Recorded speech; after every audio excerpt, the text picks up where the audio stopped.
Bonsoir, bienvenue sur 6TV, la panafricaine du sport et de la culture. Très heureux de vous retrouver pour le compte de cet autre numéro de Presse Club Mag. Vous le savez, cette émission qui donne la parole aux spécialistes de l'information autour du sport. Et aujourd'hui, particulièrement, nous faisons un Presse Club Mag spécial consacré au débrief du match Oroya Al-Ahli du Caire. Le match vient de se terminer, score final 0 but partout. Vous avez pu suivre cette rencontre en intégralité sur notre antenne. Eh bien, nous recevons sur ce plateau, un plateau d'ailleurs très bien garni, ceux qui ont commenté cette rencontre-là. Ils ont été très rapides à rejoindre Lambagny. Ibrahim Amassiba, bonsoir. Bonsoir Madi, bonsoir à tous. Sekou Koutoubou-Kaba sur ce plateau, bonsoir. Bonsoir Madi, bonsoir à tous.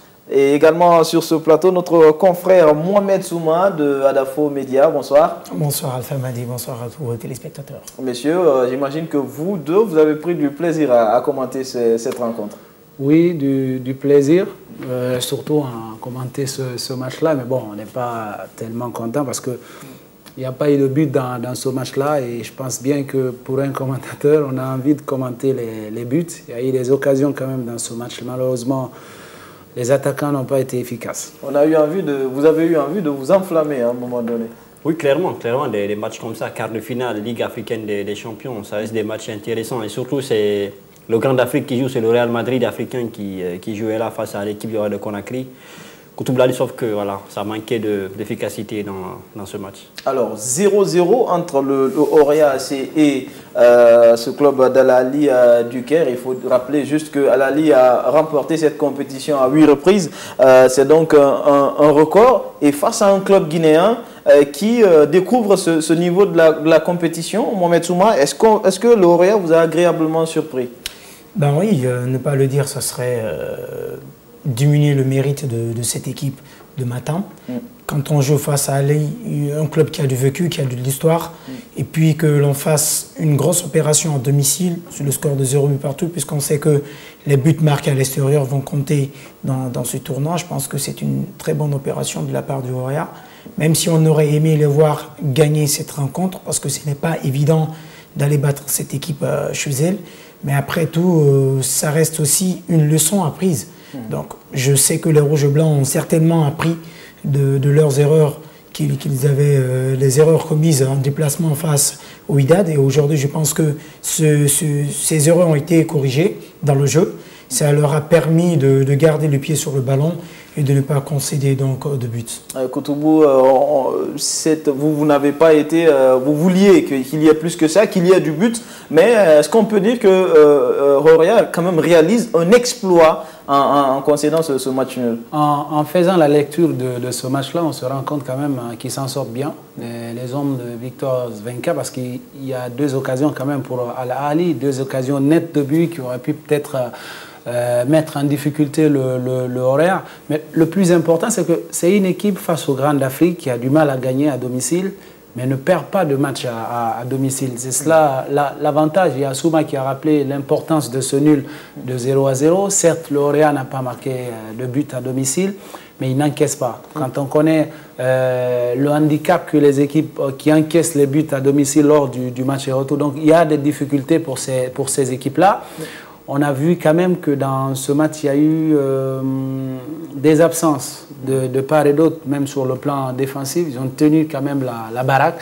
Les buts sont restés inviolés. Je pense qu'il faut remettre encore les cartes pour le match retour. Rien n'est encore joué pour le Oroya, même si Al-Ahli a un peu l'avantage quand même de son public qui est chaud bouillant au match retour. Mais pour l'instant, le Oroya garde ses chances intactes dans cette campagne. Bien, alors Ibrahim Amassiba, avec vous, on va parler du 11 de départ même du Oroya AC. Cette formation du Oroya qui, on va le dire, il y a quelques absences de taille, notamment celle de Brefo Mensa. Est-ce que ça s'est ressenti dans ce 11 de départ de Victor Zvenka? Oui, clairement, ça manquait de vision, de clairvoyance dans le jeu, de créativité.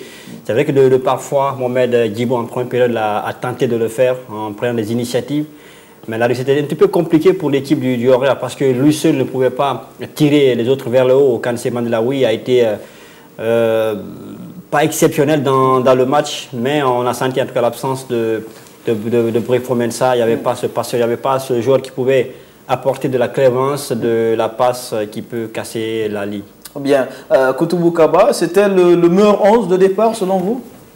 Oui, parce qu'on n'avait pas d'autre solution sur le banc de touche. Vous avez parlé de Brefo Mensah. Pour moi, il a manqué à cette équipe-là. Parce que depuis le départ de Ibrahima Soli-Sanko, ça semble être vraiment le patron de cette équipe. Il a manqué les passes de Brefo Mensah. Parce que c'est ce qui a manqué aujourd'hui au Orea. Quand on regarde ce 11 de départ, on se rend compte quand même qu'il manque ce style de jeu. Parce qu'on a vu Brefo là, lors des derniers matchs, il est beaucoup plus proche de l'attaquant. Cette zone-là, entre la défense et le milieu de terrain, il a manqué du mouvement. Surtout que Mohamed Guibo, qui a pris sa place aujourd'hui, on le voit se balader un peu partout, alors qu'on lui demande d'être beaucoup plus proche de l'attaquant Simone Bolagui. On sait que Bolagui aime décrocher.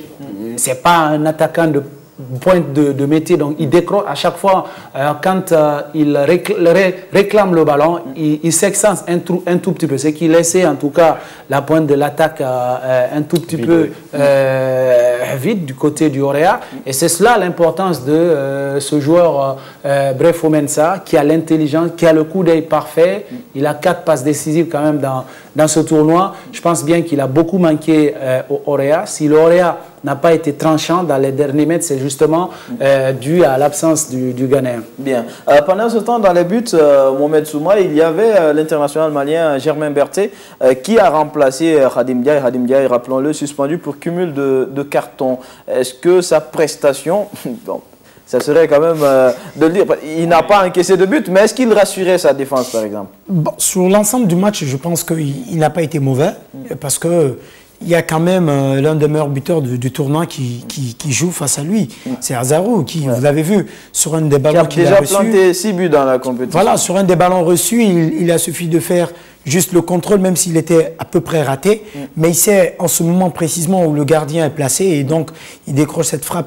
Heureusement pour le Orea qui passe à côté. Donc, lorsque vous jouez face à une équipe comme ça, qui a de l'expérience, qui en termes de technique n'a rien à envier à certaines grandes équipes du continent, et que vous fassiez un clean sheet, je pense que ça mérite quand même des félicitations. Et après, je pense que sur ce 11 partants, Lingani, il sort après quelques minutes, 35 minutes je crois, mais je pense qu'il n'aurait pas dû commencer cette rencontre. On va parler de Lingani spécifiquement, parce que je pense que son remplacement a été pour quelque chose dans le jeu, dans la bonification du jeu du Orea. Avant de parler de Lingani, moi je voulais ajouter quand même un mot extrêmement, parce qu'on oublie souvent l'importance des gardiens de but. Certes, il n'y avait pas Khadim Ndiaye aujourd'hui, il y avait Germain Berté. Pour moi, il a fait un beau match, même si dans ses sorties en première période, il était un tout petit peu en retard. Mais ce qu'on demande aux gardiens, ce n'est pas de réussir 1000 arrêts dans un match, c'est de réussir les arrêts décisifs. Et aujourd'hui, si le Orea n'a pas encaissé de but dans ce match, c'est en grande partie grâce à lui, parce que ses sorties sur ses face-à-face... 76e et 84e. Voilà, il a été décisif. S'il faut prendre l'homme du match côté Orea, moi je pense bien que c'est Germain Berté qui a gardé ses buts inviolés. Donc chapeau pour lui, malgré la pression, parce qu'il y a l'absence de Khadim Ndiaye qui est dans toutes les têtes. Et lui, il a réussi à faire un match correct. Je pense bien que voilà, il est international comme Khadim Ndiaye et il a su quand même... Et surtout, on peut comprendre voilà, ce côté mauvais de Germain Berté. Un gardien qui ne joue pas, c'est compliqué. C'est compliqué parce que, comme Koutoubou l'a dit, des fois il manquait les anticipations, il n'avait pas forcément la bonne lecture du jeu. Sinon, dans l'ensemble, pour moi, peut-être dû au fait que parce qu'il ne joue pas, quand tu ne joues pas, ça se répercute automatiquement. Comme s'il a joué, c'est lui qui a joué le dernier match du Orea. Dans l'ensemble, ce n'est pas mal. Sur un seul match, on ne peut pas tout de suite prendre ses repères pour un compétiteur. Il vous faut beaucoup de minutes dans les jambes, beaucoup de minutes avec vos coéquipiers sur le terrain, dans les matchs officiels pour pouvoir donc trouver ses repères. Et surtout, on oublie une chose. chose. Si l'Orient a joué la phase de poule l'année dernière en Coupe de la Confédération africaine de football, c'est grâce à ce gardien. Parce qu'on se souvient de ce fameux match contre l'Ittihad Tanger. C'est lui qui était dans les buts là. On a vu qu'il a été décisif au match aller ici à Conakry. Il a été au match retour à Tanger. Je pense bien que, certes, il n'a pas le temps. Il a eu plus de temps de jeu. La saison dernière, je pense que voilà, c'est un gardien de but qui a les pieds sur terre et qui, à chaque fois qu'il a été mis en contribution, parce que les gens gardent toujours cette sortie ratée contre le TP Mazembe ici. À Conakry. Voilà, mais avant cela, quand même, tout le monde louait les mérites de ce gardien. C'est peut-être ça le malheur d'être gardien de but. Vous faites 1000 sorties, la seule sortie ratée vous cause tous les problèmes du monde. Alors, on a parlé de Boladje, on a parlé de Germain Berthe. On peut parler aussi de Jean-Noël Lingani. Sa sortie, est-ce que son remplacement a été pour quelque chose, sur blessure, hein, il faut le dire, il s'est blessé en première période, il y a Santé qui le remplace, et la suite, voilà, Asante fait est-ce qu'on peut dire qu'il fait un match presque parfait au milieu de terrain? Bon, c'est trop dit. Ouais, la sortie de Lingani change un tout petit peu les plans de Victor Svenka, parce qu'il n'y avait pas un autre latéral sur le banc de touche. Tous les autres qui étaient, c'était surtout un arrière gauche. Oui, justement. Donc, je pense qu'il n'y avait même pas de latéral sur le banc du Horéa. Le plus important, c'est que la sortie change de plan, de dispositif. Il y a Abou Mangué qui passe sur le côté gauche, il y a Asante qui reste dans l'entrejeu, donc l'entraîneur est obligé de décaler Paye Camara sur le côté. Il l'a fait. Moi, je pense bien que avant même la sortie de Lingani, il est passé à côté. Il est passé à côté de son match. Il y a lui, comme Anasouma qui le disait tout de suite, pour moi, il n'aurait pas dû jouer ce match-là. Voilà. Il est arrivé en retard dans la préparation. Il a joué contre la Mauritanie, le match du Burkina Faso, où il est passé à côté. Pour moi, on aurait pu. Mais on a utilisé les moyens de bord. Vous avez dit, Victor Svenka n'avait pas un latéral de métier. Oui, mais après, on se rend compte parce que ce n'est pas la première fois qu'un droitier. Certes, Alseni Camara Cantona, il s'est entraîné. Oui, il s'est entraîné, même hier. Il n'y a pas de compétition. Non, mais il a été utilisé à gauche plusieurs fois. On sait que Lingani, ce n'est pas la première fois qu'il soit moins bon. On sait qu'il ne rassurait pas surtout sur ce côté gauche-là. Finalement, est-ce que c'était le meilleur choix? Il n'y avait pas autre choix. Il n'y avait pas autre choix. Koutoubou l'a dit, il n'y avait pas autre choix que de faire entrer Godfrey Asante, qui n'a pas fait match parfait, hein, même si voilà, il a contribué au niveau de la récupération du ballon. Au niveau de la récupération, de la conservation, il y avait beaucoup de déchets. Surtout la présence dans le milieu de terrain.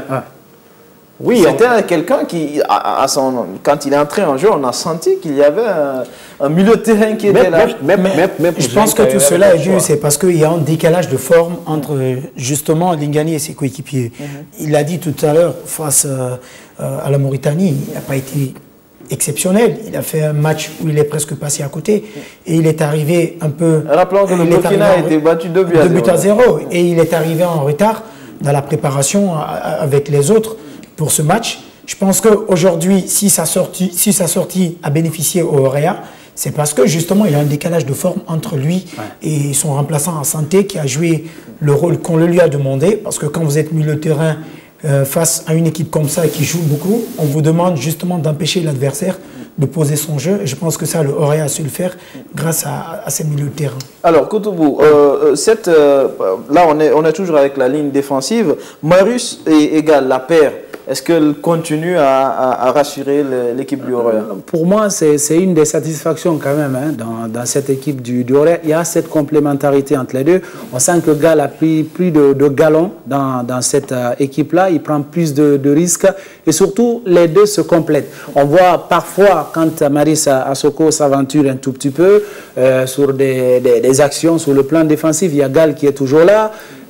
Si c'est Gal qui s'aventure, c'est Marius Assoko est là. Pour moi, c'est l'une des satisfactions. Je pense bien que sur les 4 de derrière, il y a quand même 3 qui sont rassurants. Abou Mangué fait partie, il y a Gal et surtout Marius Assoko. C'est une très bonne paire qui aujourd'hui qui permet au Horéa de maintenir la barre très haut dans ce tournoi-là. Je pense bien qu'ils ont été rassurants. Et Gal, pour moi, a fait un excellent match encore cet après-midi avec plus de risques dans ce match. Et surtout Abou Mangué, qui à mon avis a été rassurant cet après-midi. On l'a vu contre Mamelodi, c'était catastrophique sur le plan défensif, c'est vrai. Sur les montées offensives, il se sentait mieux. Mais sur ce match-là, ce match de cet après-midi, il était présent, il fermait bien son couloir, même si il y avait des espaces qui se libéraient pour cette attaque d'Al-Ahly. Koutoubou l'a dit, Gall c'est actuellement un joueur libéré, voilà, il joue tranquillement, même en voyant Gall dans la conception du jeu, il participe même dans l'organisation du jeu du Orea, et il est dans une nette progression. Il est monté d'un cran hein, depuis le CHAN. Et faut-il que ça soit encore beaucoup plus rassurant au retour, parce que chez Al-Ahly, c'est un terrain beaucoup plus large. Il y aura forcément des espaces de jeu qui vont se créer pour les attaquants qui sont très rapides. Qui peuvent aussi profiter au Orea. Qui peuvent aussi profiter au Orea. On a vu un type de jeu du Orea qui ne parvenait pas à se développer parce que la qualité de la pelouse n'était pas aussi bonne que cela. Mais vous vous rappelez certainement, il y a ce match retour face au Wydad. On a vu le Orea en difficulté parce que les espaces se sont créés tout de suite. L'homme qui doit trouver normalement ces espaces avec ses croches, c'est Okansé Mandela. Ce jour, il n'a pas su le faire et on a vu le résultat. Donc, je pense qu'au match retour, il va falloir beaucoup faire attention à ses attaquants. Parce qu'après, quand il a démonté avec Ali Maloul, qui est l'un des meilleurs centreurs d'Al-Ahly, ça peut profiter tout de suite à l'attaque de cette équipe égyptienne. Ouais, on a parlé justement du Orea. Et autre satisfaction avant qu'on parle de l'Égypte, justement. Enfin, d'Al-Ahly, du Caire. Bon, pour moi, la ligne d'attaque, pour moi, pas Mohamed. Bon, vous avez votre choix, mais je pense bien qu'aujourd'hui, dans ce match d'aujourd'hui, moi j'ai vu plus Bafour Sébé. Bafour Sébé qui était toujours disponible. En tout cas, c'est lui qui a un tout petit peu joué le rôle de Brefo Mensa. Il a touché à beaucoup de ballons. Ah oui, forcément, avec un circuit préférentiel. Entre lui et Okansé Mandela, c'était fluide. Je pense bien que, voilà, si on avait un autre joueur comme... parce que le problème de Mohamed, il a fait certes un match correct, hein, Mohamed Dibo, mais là où on l'attendait de plus, c'est d'être proche de l'attaquant. Malheureusement, il n'a pas su le faire. C'est un joueur qui joue sur le côté et à chaque fois qu'il avait le ballon, il était obligé donc de se retrouver sur le côté. Donc, je pense bien que... on l'a vu un peu plus créatif en deuxième période. Est-ce que ce n'était pas dû au positionnement de, par exemple, Boulanger, vous l'avez vous-même dit, qui décroche beaucoup sur le côté? Est-ce que ça n'a pas... Le problème, c'est que tu as deux joueurs qui ont le profil de l'île. Voilà. Il y a Mohamed Guibo, il y a Boladi. Donc, on dégarnit un tout petit peu l'axe de l'attaque du Orea, parce que vous avez Daouda Kamara sur un côté, vous avez Okansé Mandela. Il arrivait à des moments où il y avait Mandela, vous avez Dibo, vous avez Boladi qui se retrouve sur le même côté. Donc, avec un centre, on ne trouve personne dans la surface. Vous connaissez la qualité dans le jeu aérien des défenseurs de Al-Ahly d'Égypte. Mais ce rôle-là, c'est Simon Boladi qui devrait faire ce rôle-là. C'est un attaquant de pointe, il doit rester dans l'axe. Non, il a été placé comme attaquant de pointe, mais dans le jeu, on sait qu'il n'est pas tout à fait cela. Voilà, il n'est pas à l'aise sur cet aspect. À chaque fois, même quand il fait des appels de balle, il est obligé de s'excentrer, alors qu'on a besoin de son jeu dos au but pour retenir la défense. Il n'a pas su le faire aujourd'hui et ses contrôles, il les a tous ratés dans ce match. Ça, c'est notre façon de voir les choses, mais je pense que l'entraîneur, il avait des choix à faire et il les a fait. Par rapport maintenant à sa philosophie de jeu, je pense que c'était incohérent de mettre un joueur qui a beaucoup plus les qualités de quelqu'un qui va dans la provocation bas le pied que de le mettre dans un système de kick and rush où on lui demande à faire des déviations, alors qu'il a Trezeguet, Camara qui sait très bien le faire. Donc je me dis qu'on aurait pu mettre Camara à la pointe d'attaque. Démarrer avec lui. Et démarrer avec lui, justement. Mais après, l'entraîneur, il a fait ses choix. Et Wonko, je pense qu'il a été pas du tout mal. Il a beaucoup provoqué. Ce qu'on demande aujourd'hui aux équipes pour avoir une très grande domination sur l'adversaire, c'est que les excentrés se retrouvent de temps en temps dans la surface de réparation et permettent aux latéraux de monter pour faire des centres, des redoublements, de passes. Je pense que ça a un peu pesé dans la balance puisque le Real n'a pas su jouer de cette façon.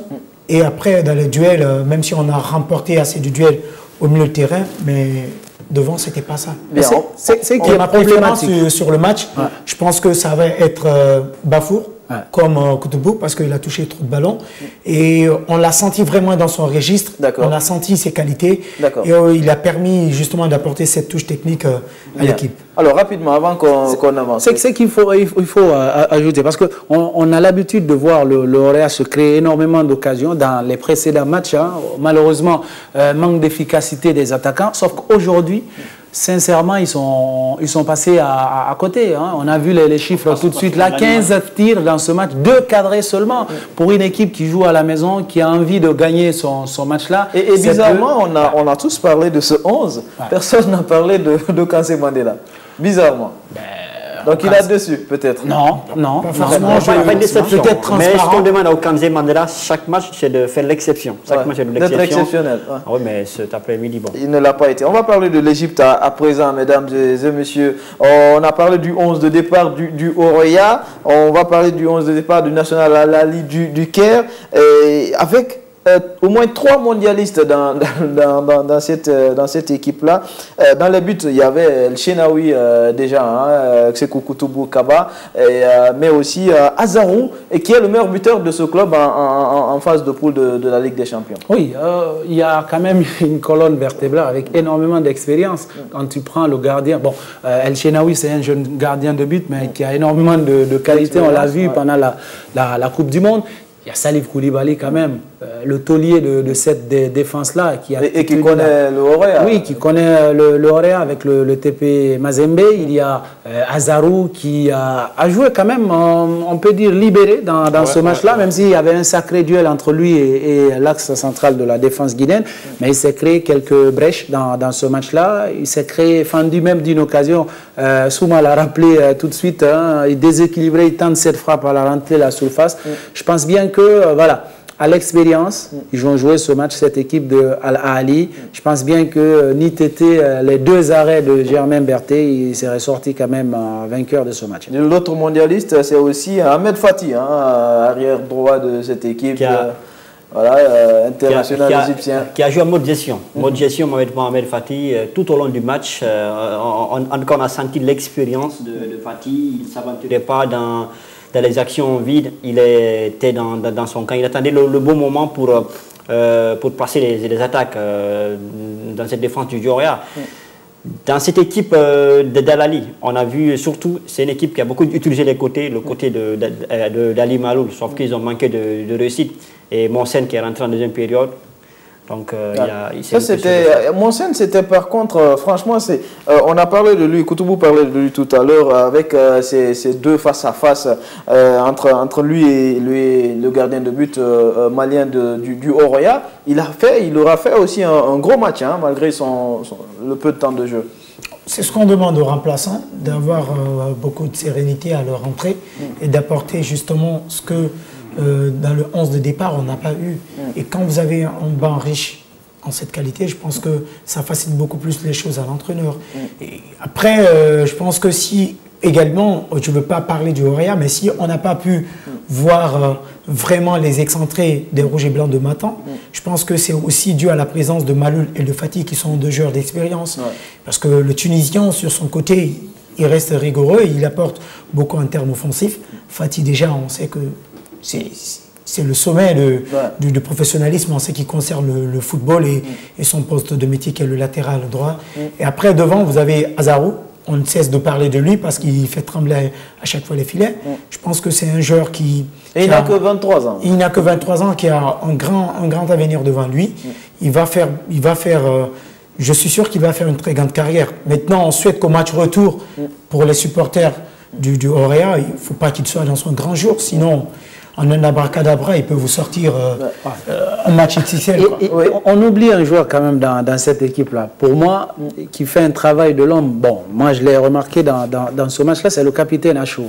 Pour moi, il a fait un excellent match. S'il faut prendre l'homme du match, il a été impeccable sur les sorties de balles, les récupérations. Il a été toujours là présent. Quand il faut calmer le jeu, il est toujours présent, il garde le ballon, il donne le tempo à suivre à son équipe. Ce n'est pas pour rien qu'il porte le brassard de capitaine, parce qu'il y a un joueur expérimenté comme Ahmed Fati dans cette équipe-là. C'est parce qu'il a pris de l'envergure dans cette équipe. Pour moi, il a fait un excellent match et je pense bien qu'il faut craindre ce joueur-là lors du match retour. Alors, et surtout, c'est un milieu qui a joué ensemble. On sentait plus de solutions, plus de liberté. C'était assez densifié quand même. Densifié. À chaque fois, un joueur d'Al-Ahly avait le ballon, il y avait tout un partenaire qui se proposait pour offrir de la solution. Alors, c'est avec vous, Massi.